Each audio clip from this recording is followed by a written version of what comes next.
Well, welcome to our Easter version of Honey from the Word. Today's devotion is titled, Saturday is Not the End, Sunday is on the Way. I'll take my scripture from John chapter 11, verses 21 through 26. Now Martha said to Jesus, Lord, if you had been here, my brother would not have died.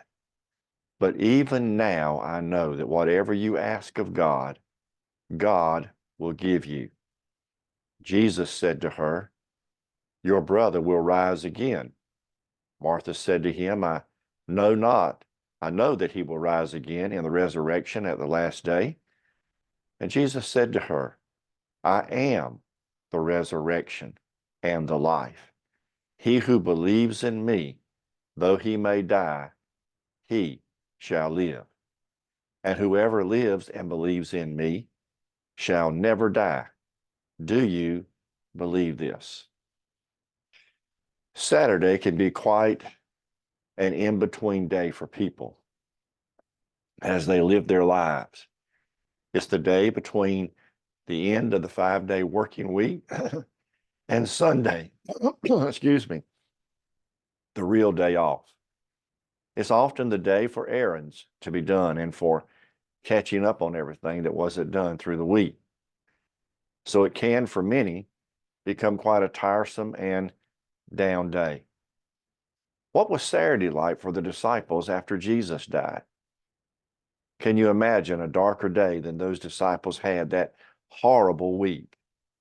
Peter, James, John, and the other disciples experienced the longest Saturday in history. Their hopes were not only wounded, they were exploded out of existence. They remained locked away together. And the questions, the anguish, the confusion, and the fear must have been so incredible. For you see, they had pinned all their hopes on him and on his vision of the future. They saw him as the one who was to come. To the disciples, he wasn't just the nebulous Son of God, but they grew to recognize him as God's Son and the hope of the world. But then he died in the most excruciating, embarrassing, and humiliating death the Roman Empire could give to someone. He died, beaten, tortured, spat on, verbally abused. You see, hope is never more needed than on the Saturdays of life. Something has gone. Something has left us. Something has died.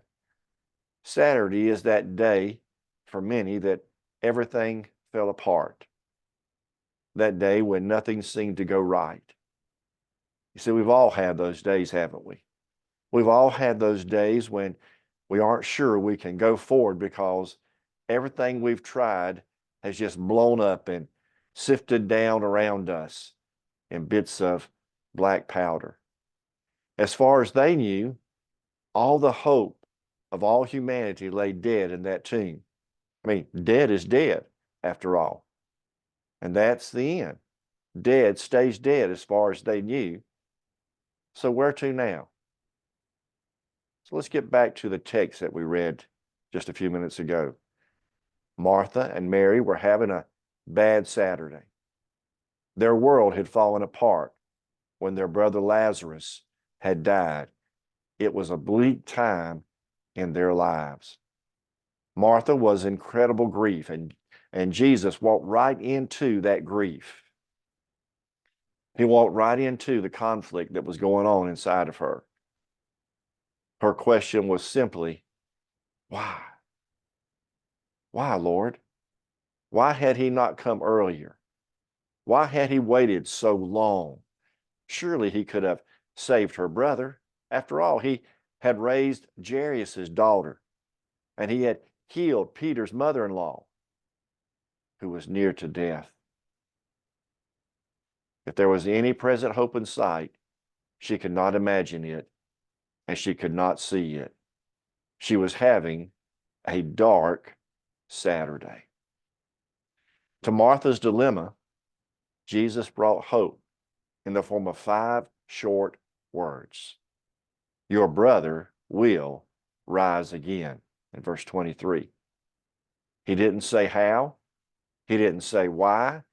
He didn't even say when. He did, however, bring her a promise, and an emphatic one at that. What she did not realize, though, is that not only would there be one day, there would be a resurrection, but she was that moment standing directly in front of resurrection itself, resurrection incarnate. All of the power to resurrect, to bring back to life, to transform and to make new was in the hands of the one with whom she was at that moment conversing. The resurrection power resident in Jesus preceded the empty tomb, and it would go beyond it. Whenever Jesus came on the scene, resurrections occurred. Dead things came back to life. Blind eyes suddenly could see. Deaf ears could hear. Tax collectors offered refunds. Prostitutes could pray. Lame men stood up and walked, and dead men lived. Every moment was infused with resurrection power and potential. Some of you today that are listening to this devotion have faced your worst Saturdays, losing a job you loved, or losing health, or losing a child, or just losing a loved one. The point is that we've all faced them. There's no way to avoid those Saturdays. But we have to remember something that the disciples didn't really know yet. When there's Saturday, Sunday is coming. And when that comes, oh, what hope and promise comes with it. How do we grab that hope, and what do we need to do to keep resurrection in our sights? First of all, we need a word from the Lord to hold on to. A passage or promise from Scripture gives our hope something to cling to. For Martha, it was in the form of 5 words. Your brother will live again.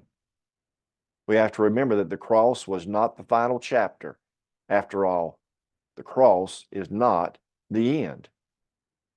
I'm here to tell you this day that the Lord has a word for you. Saturday is not the end. Sunday is here. That which was dead in your life is coming back to life today if you'll hold on to the hope of the resurrection. The second thing is that we need a fresh view of Jesus. The book of Psalms tells us that God is more than someone who wants simply to brighten our perspective about our ultimate destiny. He is more than a stabilizing doctrine. He is an ever-present help in trouble. Psalms 46:1. And Hebrews tells us that Jesus is the exact representation of his being. Hebrews 1:3 to us. He was and is the bright vision of God that we need. And finally, we need to look beyond the circumstances and believe that Jesus called Martha to simply believe. In other words, to lift her eyes above the kingdom of common sense and to become more impressed with the faithful character of God and the frustrating Saturdays of life. If we stop at the cross, we can enter a Saturday like the disciples did. They saw the death and the humiliation and the ending of what they had hoped was to happen. So they went through a Saturday of incredible discouragement and despair. As far as they knew, there was no Sunday to come, but it was coming. What will you do with your Saturdays of discouragement and despair? You and I are in a better place than the disciples. We know how the story turns out. We know about Sunday. We know that Jesus is not far away. When it's darkest, he is nearest. There's no way to go through life without our Saturdays. If you're going to follow Jesus, you will suffer some. There's no way around it. However, We're to suffer while being in tremendous hope. Jesus is our hope. Jesus is the resurrection. He's always there, and we need to keep him before us. Sunday is just around the corner. May you rejoice this Easter in knowing the fact that you may be going through a Saturday, but Sunday has already taken place, and Jesus is alive.